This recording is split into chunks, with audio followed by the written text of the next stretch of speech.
action, adventure, special effects. These were the trademarks of Star Wars.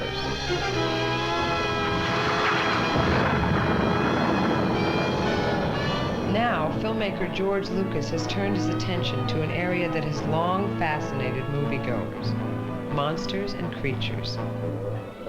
In Return of the Jedi, the Star Wars galaxy is occupied by a menagerie of creatures, the likes of which have never before seen the light of a movie screen. The Star Monster, Jabba the Hutt, an intergalactic gangster who lords it over a wretched hive of scum and villainy. He's not unlike the monsters that frightened early moviegoers, if not Douglas Fairbanks. He's in the tradition of King Kong, a creature that scaled the heights of movie history. Movie creatures like E.T. and the Muppets have helped us realize that there are other worlds to wonder about, where creatures like Kermit and Miss Piggy can be wise, charming, and irrepressible. Some even have their own hang-ups. The motion picture camera has made it possible for us to encounter creatures that have never lived, except in someone's imagination. In the Star Wars movies, we actors have had to work alongside the bad, the ugly, the cute, and the cuddly.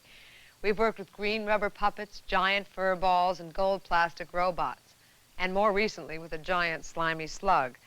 Star Wars is the land of the Ewok, the Wookiee, Yoda, Jabba, and C-3PO. But these creatures would have had remained so much plastic and foam rubber if it weren't for the artists who built and operated them, giving them the spark of life.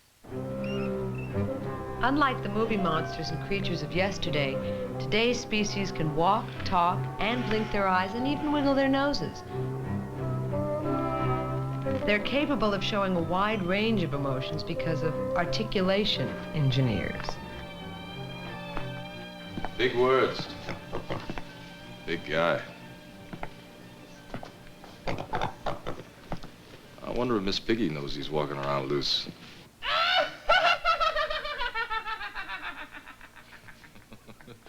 Some creatures inhabit our dreams and nightmares. Some come to us directly from the movies, like this character, Salacious Crumb.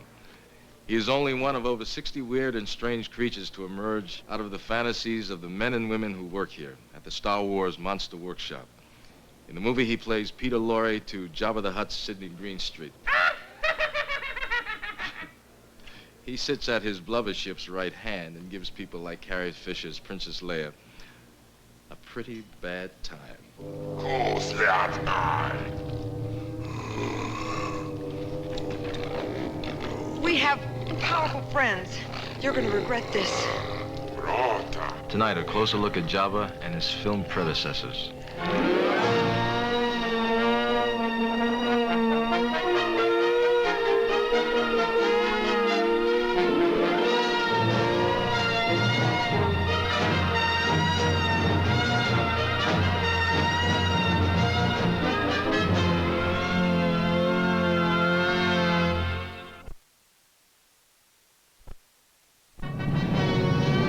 In the third and final chapter of the Star Wars saga, the three cosmic musketeers are back, leading the rebellion against an empire that has so long held the galaxy in its villainous grip. The young Jedi Knight, Luke Skywalker, along with Han Solo and the feisty Princess Leia, once more challenge the dark power of Darth Vader. As usual, at their side is Lando Calrissian, with C-3PO and R2. But this time, in their battle against the Imperial stormtroopers, they have a new and surprising band of allies, the Ewoks. From the filmmaker's imagination leaps a simple creature that provides not firepower, and not exactly manpower, but a teddy bear-like power sufficient enough to topple Vader's mighty forces.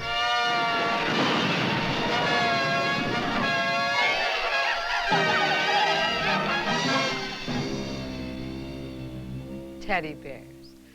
When George Lucas began to work on the Star Wars trilogy over 10 years ago, no one suspected that an endearing little creature, something like a teddy bear, would play such a large role in bringing about the defeat of the Empire. Not even George. He always planned that the fateful battle against the technological might of Vader's forces would take place on and around the green moon of Endor. But he thought the inhabitants of that moon would be Wookiees, like Chewbacca, or Chewie to his friends.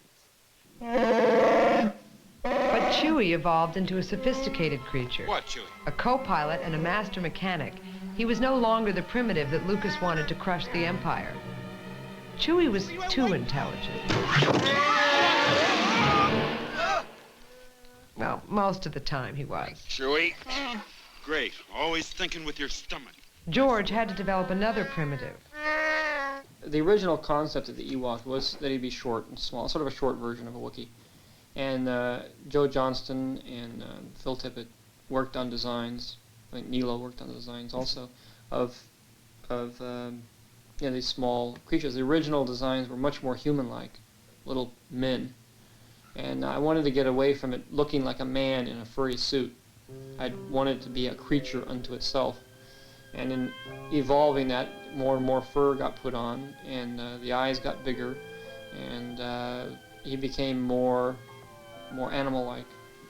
And we realized that he was getting to be a very cute creature, a very teddy bear-like creature, which first we fought a great deal, but eventually we dared to be cute.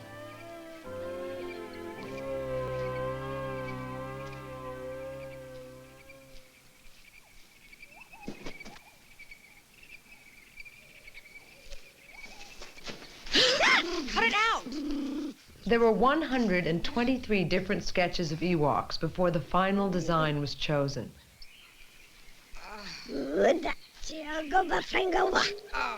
Once physically defined, the Ewok had to have a language. Sound designer Ben Burt experimented with several African and South Pacific languages before he established Ewokese. Come on, sit down. I promise I won't hurt you. Now come here. No. All right. You want something to eat? Body language was equally important to the character of the Ewok. It had to move as if it were still unspoiled by man's scientific advances, like an animal. Come on.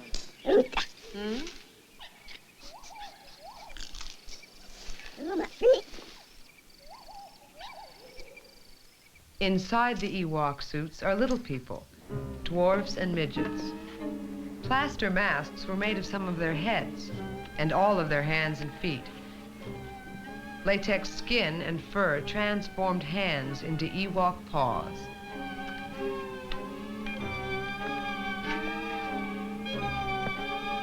An attempt was made to articulate the jaws and eyes of some of the creatures. Mouth and jaw movements were experimented with. Latex masks, later covered with fur, became one part of an unusual 6-part suit. The head, the body proper, fitted over a sculpted foam rubber frame, 2 hands and 2 feet. But building Ewoks was sort of like putting a bicycle together on Christmas Eve. Stuart Freeborn discovered they did not work the way he planned.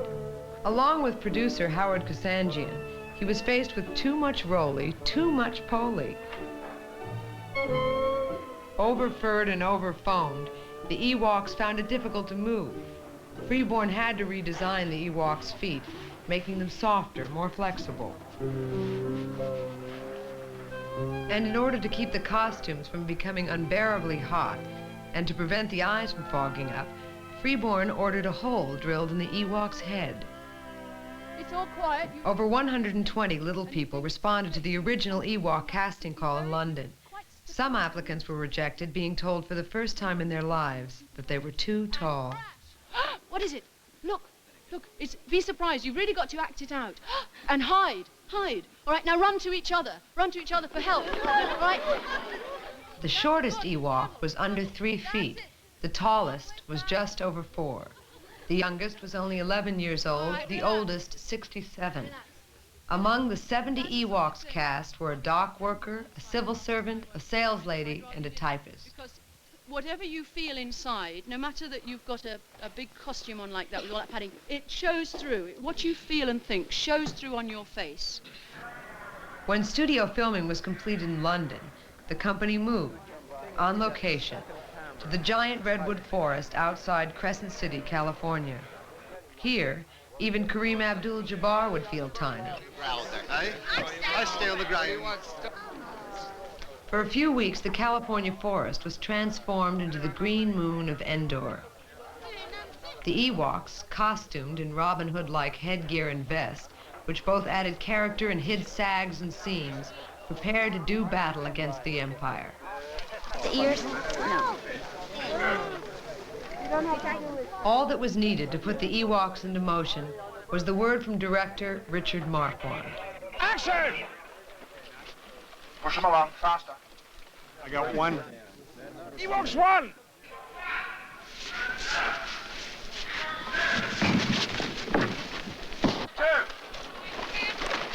The 130 Imperial troops the Ewoks were working with, and fighting against, were hired locally. They were mostly out-of-work lumberjacks. In Return of the Jedi, the Ewoks helped fulfill one of George Lucas's fantasies, a primitive culture using only natural materials, like stone and wood, destroy a technologically superior power.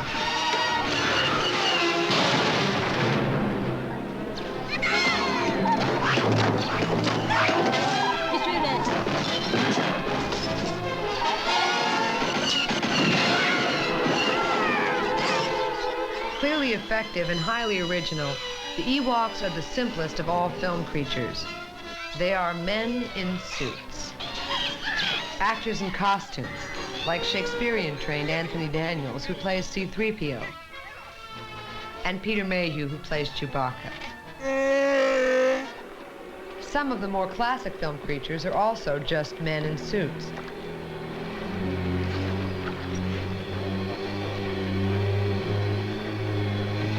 Oh! I'll go down and unfasten it.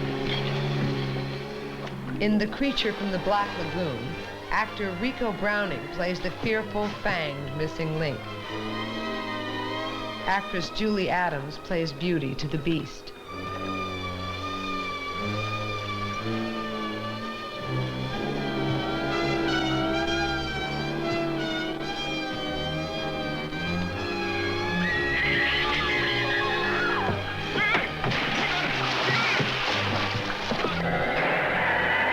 Another memorable man-in-suit monster is Godzilla from Japan.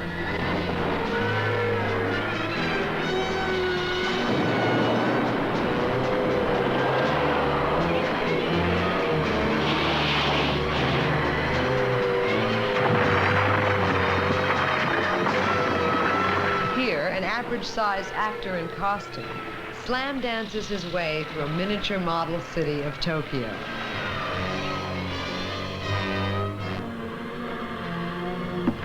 Film monsters can also be created by using real live creatures, like these lizards in Journey to the Center of the Earth.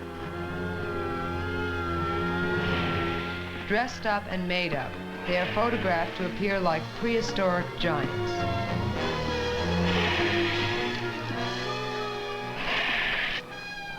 In Beast from 20,000 Fathoms, stop-motion photography and special effects also created the most famous miniature monster of them all. Willis O'Brien's artistry transformed a malleable clay figure into King Kong and made us feel not only sorry for him, but glad that he wasn't an air traffic controller. Another way filmmakers create monsters is to build them the actual size that they want them. These they operate mechanically, like the giant ants in Them.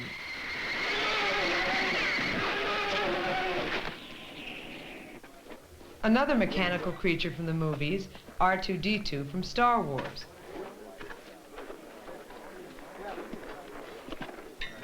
When actor Kenny Baker is inside R2, it qualifies as a man in a tin suit. But mostly, it is a mechanical, remote control.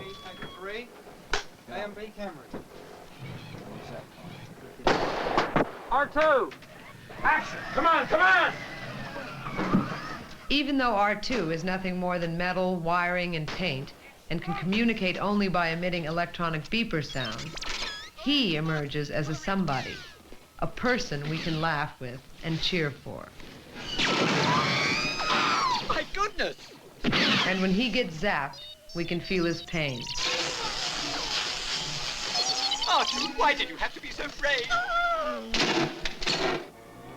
Some monsters, sometimes the most ferocious of them, are simply hand puppets, like the Rancor in Return of the Jedi. Described by his designer as a cross between a gorilla and a potato, the Rancor began as a clay model. Monster maker Phil Tippett and George Lucas first made sure Rancor had the look you wouldn't want to know better. Next, a metal skeleton was constructed and then covered with the latex skin. Before painting, remote control elements were implanted to make it possible for the creature's fingers to grasp his prey. The hand puppet head completed the creature. It takes 3 operators to bring Rancor to life. One man directly manipulates the head. Another works the hands by cable control. A third puts Rancor in motion by propelling his legs, which are attached to extended metal rods. To complete the Rancor scenes for Return of the Jedi, 2 sets were required. The Rancor puppet worked alone in a miniature cave in the Monster Workshop in California.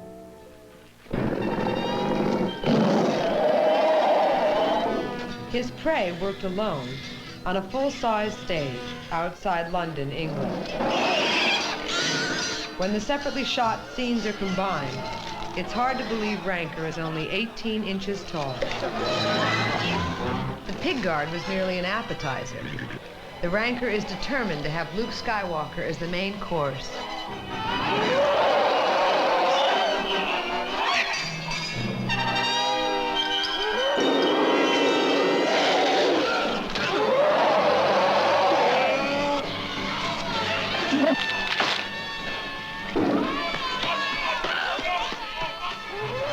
Is a classic monster.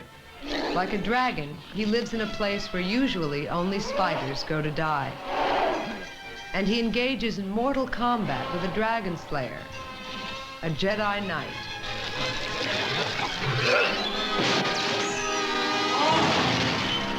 But Luke, like the knights of another day, survives.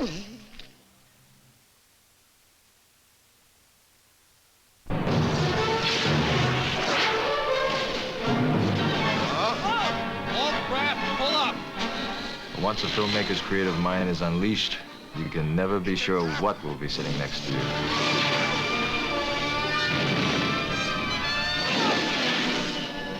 Odd co-pilots in Star Wars.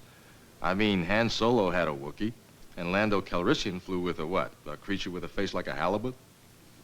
The fleet commander, Admiral Akbar, is a cross, I guess, between a lobster man and a creature from the Black Lagoon. A good creature, Akbar. Proof that ugly is not necessarily bad.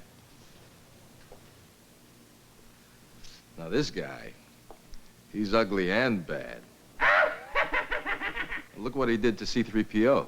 Not my eyes! R2! Help! Quickly, R2! Salacious says he's depraved because he's deprived.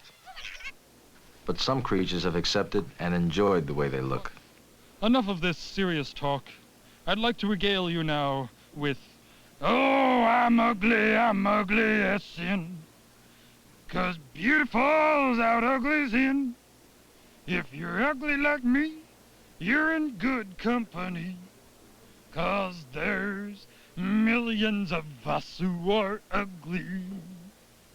At the Industrial Light and Magic Workshop outside San Francisco, George Lucas and over 140 people began in 1980 to design and build not only ugly, but bizarre creatures for Return of the Jedi.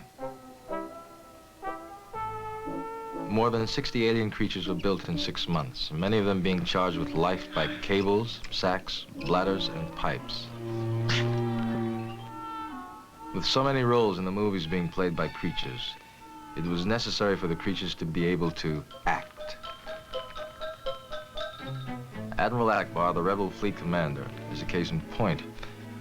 If he was to fulfill his mission as a believable leader, he had to communicate urgency, concern, and commitment, and he had to do so from behind inches of latex and cables.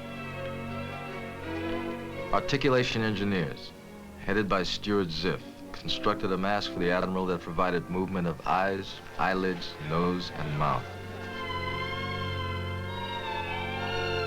Off-camera technicians, viewing the actor's performance on video, helped the characterization with an eye blink here, a raised eyebrow there. Still, to achieve the desired credibility, there were 2 versions of Akbar. One for wide shots, and this one for close-ups. From the nearby moon of Endor. Here, puppeteer Tim Rose, who plays Admiral Akbar in the movie, works painstakingly to put mouth and words into perfect synchronization. Penetrated. Penetrated. Penetrated. Penetrated. Pen. No ship can penetrate it. And action. Because Tim Rose's hands are busy inside Akbar's head, another puppeteer is added to operate the creature's hands. The closer these creatures came to operating like people, the more people were needed to operate them.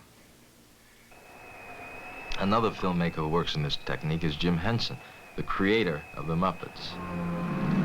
Henson co-produced and co-directed a film with nothing but creatures called Dark Crystal. What's it for? Is that what you want to know? You want to know what this is all about? Suns, stars. It takes scores of off-camera puppeteers watching TV monitors to choreograph the movements of the few on-camera creatures. Eternity, the very gingulus of time. How else would you know conjunctions? Henson, who works some of the key creatures in the film, talks about giving his actors character. With puppets, a puppet generally you're working symbolically. A puppet is a symbol of whatever you're trying to portray. And so therefore, if you have an evil character, it can look totally evil. Design gives the monster its first character trait. The actors inside or operating them give them their nuances and shadings, whether crude, rude, or disgusting.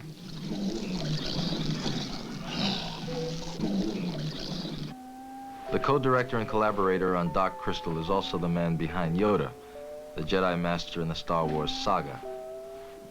Frank Oz is the puppeteer and the voice of the 900-year-old cosmic sage of the Dagobah system. It is Yoda who imparts the wisdom of the Force to the young Luke Skywalker in The Empire Strikes Back. Adventure.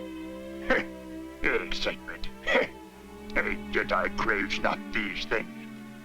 You are reckless. I won't fail you. I'm not afraid. Sure. You will be. You will be. Frank Oz is Yoda, but he's also the persona of the most nubile, the most sensuous, the most well-rounded performer ever to grace the silver screen. Frank Oz is Miss Piggy.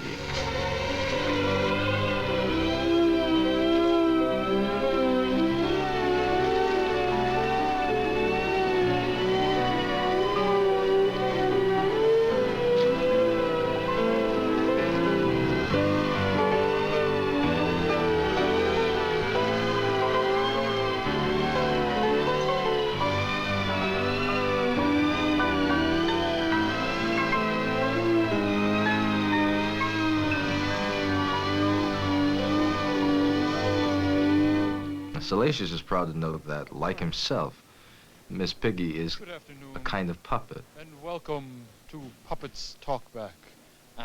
It all started about 8 months ago. There I was, just an idea in somebody's mind. And then, today, poof, life. It's kind of magic, you know? I've got a detonator in my hand. The magic of Salacious and of all hand puppets is in the hands of their puppeteers. The magic of yet another creature that has captured the imagination of the world goes beyond the manipulation of his operators and designers. E.T., like the best of movie creatures, has imposed himself on the world's imagination because of the message he brings.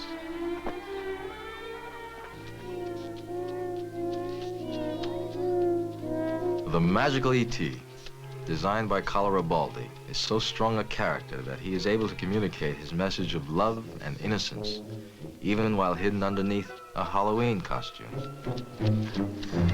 In Steven Spielberg's film E.T., the friendly alien left behind on Earth is befriended by a young boy. On one fateful walk, E.T. discovers our fascination with strange and wonderful creatures.